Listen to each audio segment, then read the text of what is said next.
नमस्कार, आप देख रहे हैं सिटी सेंटर शो मुंबई से। मैं हूं पूजा भारद्वाज और शो की शुरुआत कर रहे हैं मुंबई की ही खबर के साथ। मुंबई में मानसून आने वाला है और उससे पहले नजर उन ठिकानों पर जहां बरसात होती है तो मिट्टी खिसकती है और हादसे होते हैं, लोगों की जान जाती है। बीते साल भूस्खलन की वजह से 29 लोगों की जानें गई थी।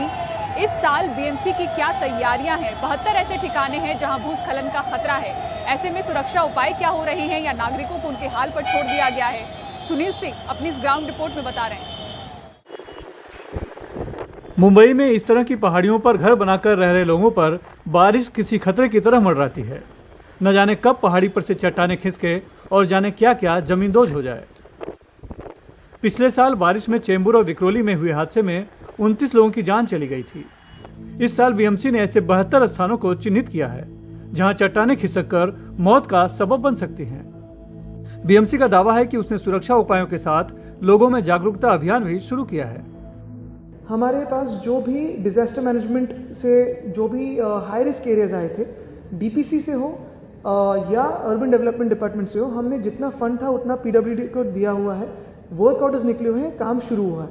हाँ, ये है कि हमें सतर्क रहना पड़ेगा क्योंकि इस बार अगर आप देखें तो समर्स एक्सट्रीम रहे हैं, विंटर्स एक्सट्रीम रहे हैं, शायद मानसून्स एक्सट्रीम हो सकते हैं, लेकिन पूरी तैयारी है कि अगर कोई ऐसे आपत्ति आए तो उसमें हमारे रिस्पॉन्स क्या होना चाहिए, हानि कम से कम कैसे हो, उस पर भी हमारी तैयारी जारी है। अब आइए चलते हैं भूस्खलन के संभावित 72 ठिकानों में से एक विक्रोली के सूर्यानगर में। पंचशील चाल के इन घरों में पिछले साल चट्टान खिसकने से 10 लोग मौत की नींद सो गए थे। 17 साल का पंकज तिवारी निचली मंजिल पर सो रहा था, इसलिए बच गया, लेकिन ऊपरी मंजिल पर सो रहे उसके माता, पिता और बड़ा भाई भूस्खलन के शिकार हो गए। अभी घर में और कौन लोग हैं, कितने लोग बचे हैं? मैं हूँ, मेरा भाई है, 2 बहन है और बस। अच्छा, ये घर में देख रहा हूँ, ये तो घर अभी खंडर हो चुका है। हाँ। तो कहाँ रहते हो अभी? सर उधर मैं तबेले के पास भाड़े पे रहता हूँ। और किसने व्यवस्था की है, सरकार ने? नहीं सर, खुद से। अच्छा, सरकार ने कोई व्यवस्था नहीं की। पिछले साल की तबाही के निशान और उजड़े घर जस के तस पड़े हुए हैं और तो और सुरक्षा दीवार भी टूटी पड़ी है। आज मैं आपको दिखाता है, ये रिटर्निंग वॉल है ऊपर। ये रिटर्निंग वॉल कभी पहाड़ पे नहीं बनता है, टप्पे टप्पे में बनता है। इसका जिम्मेदार कौन था बनाने वाला? उनके ऊपर मर्डर का केस लगना चाहिए। ये मर्डर था। लोग बोलते हैं कि हम अवैध तरीके से रह रहे, तो चुनाव के टाइम पे हमारे पास अब जो वोट मांगने आते हो तब हम अवैध नहीं है। बारिश में बीएमसी कहते कि यहाँ पर मत रहिए। हाँ, रहने का तो आपकी खुद की जिम्मेदारी से रहो। अच्छा। हाँ। और जाइए कहीं दूसरे जगह पे रहने, तो वहाँ मकान बना के मकान देते हैं वो लोग? ऐसा कुछ नहीं बोले, अपने पैसे से बाहर अपनी व्यवस्था करो। लोगों ने लाखों पैसे खर्च किए होंगे, पाई जोड़ के पैसे बनाए होंगे और फिर ये घर बनाया होगा, लेकिन अब ये उनका घर में वो रहने नहीं है, यही अपने घर से ही बेदखल हो चुके हैं। कहाँ रह रहे हैं, कोई सुध लेने वाला नहीं है। और आगे चलकर अभी हम देखेंगे तो जितने भी लोग नीचे इस तरह के रहते हैं, अब इन सबको भी नोटिस दी जा रही है। लेकिन सवाल है कि क्या नोटिस भर देने से ही प्रशासन की जिम्मेदारी समाप्त हो जाती है? मुंबई से cameraman Praveen Rohit, Sunil Singh, NDTV India के लिए। और अब अगली खबर मध्य प्रदेश के सतना से, जहां दर्शन के लिए रोपवे के जरिए जा रहे कुछ लोग उस वक्त मुश्किल में फंस गए जब रास्ते में केबल कार रुक गई। इस दौरान मौसम बेहद खराब था, तेज हवाएं चल रही थी। मौसम विभाग के अलर्ट के बावजूद रोपवे को बंद नहीं किया गया और इसके बाद पर्यटक बीच हवा में फंस गए। सामने आई वीडियो में कई केबल कार को बीच में फंसा हुआ देखा जा सकता है। बाद में ट्रॉली में फंसे लोगों को सुरक्षित निकाला गया। बताया जा रहा है कि 25 से ज्यादा लोग रोपवे में फंसे हुए थे और सभी को सुरक्षित निकाल लिया गया है। और आज सुबह दिल्ली का मौसम पूरी तरह से बदल गया। तेज हवाओं और आंधी के साथ जोरदार बारिश हुई। इस बारिश से गर्मी से राहत मिली है, लेकिन आंधी की वजह से सड़कों पर कई पेड़ गिर गए और बारिश की वजह से कई जगह जलजमाव हुआ। तूफान से गिरे पेड़ों और जगह जगह जलजमाव की वजह से कई जगह ट्रैफिक जाम भी देखने को मिला।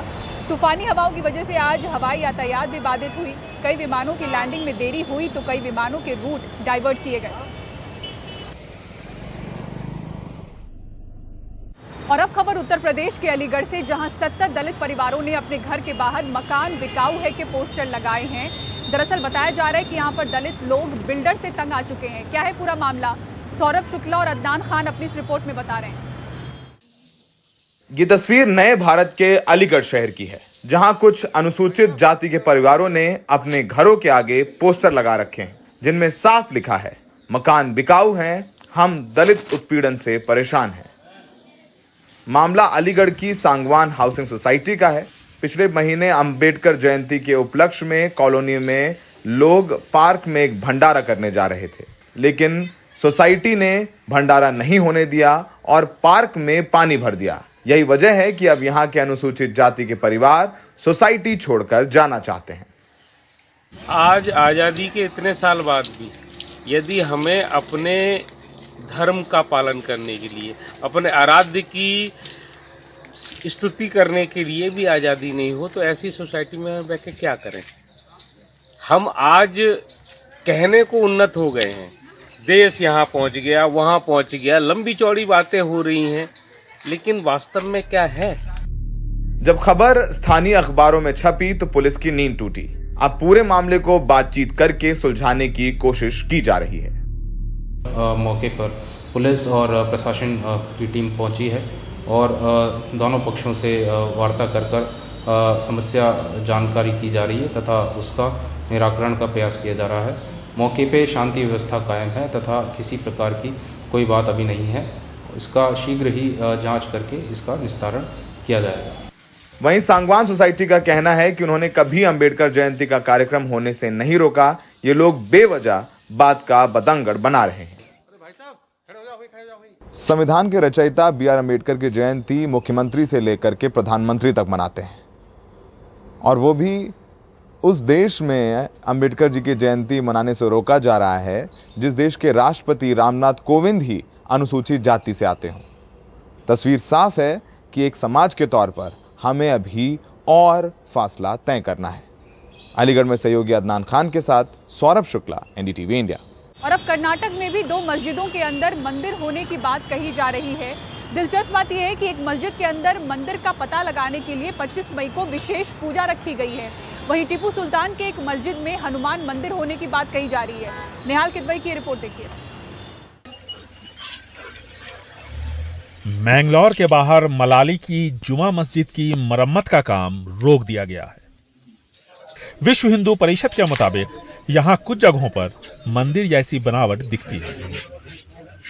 एक जुम्मा मस्जिद को नवीकरण करने के समय में एक मंदिर जैसा भवन मिला है।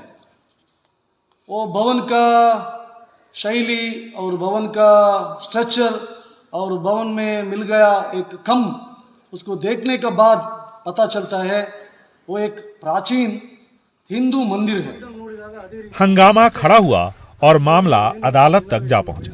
अदालत ने फिलहाल मरम्मत का काम रोकने का आदेश दिया। यहां से कुछ दूर मैसूर के पास श्रीरंगापट्टनम में हिंदू संगठनों ने जिला अधिकारी से मांग की कि उन्हें टीपू सुल्तान की बनाई हुई जुमा मस्जिद में पूजा करने की इजाजत दी जाए, क्योंकि इनके मुताबिक हनुमान मंदिर को तोड़कर जुमा मस्जिद बनाई गई थी।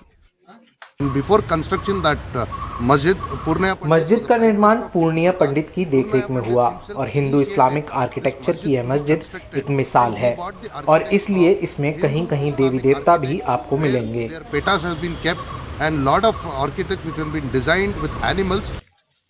मैंगलोर के बाद मैसूर की मस्जिद को लेकर विवाद शुरू हो गया है। चिकमंगलुरु के दत्तापीठ बनाम बाबा बुदनगिरी मजार और हुबली के ईदगाह मैदान का विवाद भी कर्नाटक में सांप्रदायिक तनाव की वजह बनता रहा है। दत्तापीठ बाबा बुदनगिरी विवाद कर्नाटक में पुराना है, हुबली के ईदगाह मैदान की तरह। अब चूंकि देश भर में अभियान चल रहा है मस्जिदों के अंदर मंदिर तलाशने का, ऐसे में कुछ दक्षिणपंथी संगठन चाहते हैं कि इस लिस्ट में 2 मस्जिदों का नाम और शामिल किया जाए।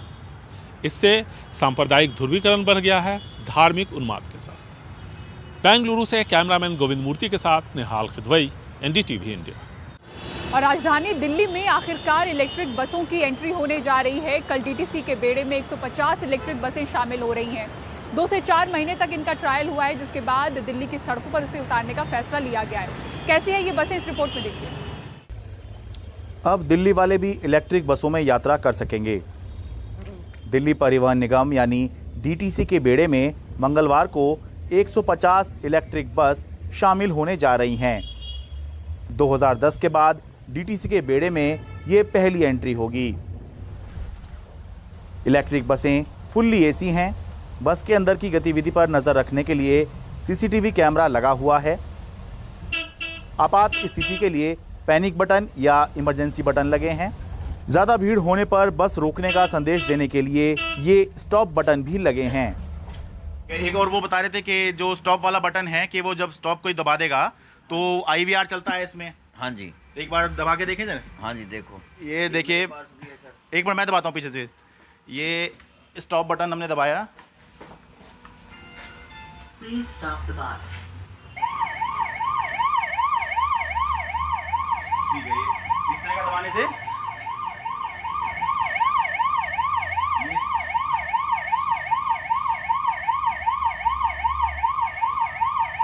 मतलब ये जो है इस तरह से पैसेंजर ड्राइवर या कंडक्टर को सूचित करेगा कि भाई बस रोको। यात्री इस बात से खुश हैं कि एक तो बस नहीं है, दूसरा बस में शोर बिल्कुल नहीं होता। सीएनजी बसों में तो सर सीटों का भी फर्क है, अब तो आधी से ज़्यादा खराब वैसे ही हो रही हैं। अब ये आएंगी तो थोड़ा बहुत फर्क पड़ेगा। रोड पे चलने लायक भी होगी, ढंग की होगी। उनमें से झटके ही लगते हैं गाड़ियों में ज़्यादातर बैठ के, तो आवाज़ आती है गाड़ियों की। तो अच्छा, आवाज़ ज़्यादा आती है? आवाज़ आती है, इनमें आवाज़ नहीं है। इसमें आवाज़ नहीं आ रही है सर। अनुभव तो वही मक्खन की तरह बिल्कुल मतलब पता ही नहीं चल रहा हम बस में हैं, नॉर्मली चल रही है, कोई साउंड नहीं है, बाहर की कोई आवाज़ नहीं आ रही। लगभग 1.5 से 2 घंटे चार्ज करने पर ये बस लगभग 175 किलोमीटर चल जाती है। 1.5 से 2 घंटा चार्ज होकर कितना जो है चल जाती है? ये 170 के आसपास सर, 170-175 किलोमीटर। Kilometre sir. यात्रियों के लिए किराया AC बस की तरह ही लगेगा। वही सब सेम है सर। टिकटों का रेट जो पहले एसी बस में चलता था वही सेम है। अच्छा। 10, 15, 20, 25। अच्छा, वो मतलब ये इलेक्ट्रिक बस है तो इसका मतलब ये नहीं कि इसमें ज़्यादा चार्ज हो जाएगा? नहीं, ऐसा कुछ नहीं है सर। मौजूदा वक्त में इलेक्ट्रिक बसें किसी भी मेट्रो शहर के लिए ज़रूरी हैं। केजरीवाल सरकार काफ़ी समय से DTC के बेड़े में नई बसें जोड़ने में लगी थी। अब जाकर कोशिश ज़मीन पर देखने को तैयार है। तो दिल्ली के लोग याद रखें कि अभी तक दिल्ली में पब्लिक ट्रांसपोर्ट की बसें 4 रंग की हुआ करती थी, लाल, हरी, नारंगी और नेवी ब्लू। लेकिन अब 5वां रंग भी शामिल होगा और ये होगा ये स्काई ब्लू। ये इलेक्ट्रिक बस होगी। दिल्ली से अपने कैमरा सहयोगी मोहम्मद बुरसिन के साथ मैं Sharad Sharma, NDTV India.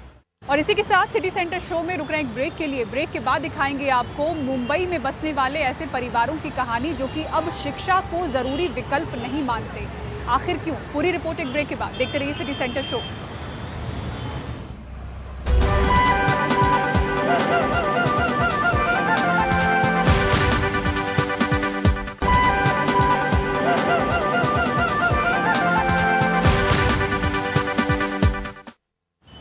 Covid के दौरान जब पढ़ाई ऑनलाइन हुई तो एक तबका जो कि स्मार्टफोन से वंचित था वो शिक्षा से भी वंचित रहा। अब जब स्कूल फिर से शुरू हो चुके हैं, पढ़ाई का विकल्प फिर से सामने है, तो ऐसे बच्चे शिक्षा को जरूरी विकल्प नहीं मान रहे हैं। देश की आर्थिक राजधानी मुंबई में भी ऐसे परिवार बसते हैं। देखिए ग्राउंड रिपोर्ट। शिक्षा पर ब्रेक ऐसा लगा कि अब आर्थिक रूप से कमजोर परिवारों के बच्चे पढ़ाई लिखाई ही छोड़ चुके हैं। आर्थिक राजधानी मुंबई की ये तस्वीरें हैं। शहर के एक अच्छे खासे हिस्से में आदिवासी बसते हैं। ये मुलुंड इलाका है। करीब 150 आदिवासी परिवार यहाँ रहते हैं। 200 के करीब बच्चे हैं। कई परिवार बच्चों को स्कूल अब भेजना बंद कर चुके हैं। कहते हैं पैसे बचाना जरूरी है, शिक्षा नहीं। एजुकेशन हमें चाहिए, लेकिन सरकार ने हमको इतना दबोच के रखा है तो हम लोग उसको फर्स्ट प्रायोरिटी में नहीं ला सकते हैं।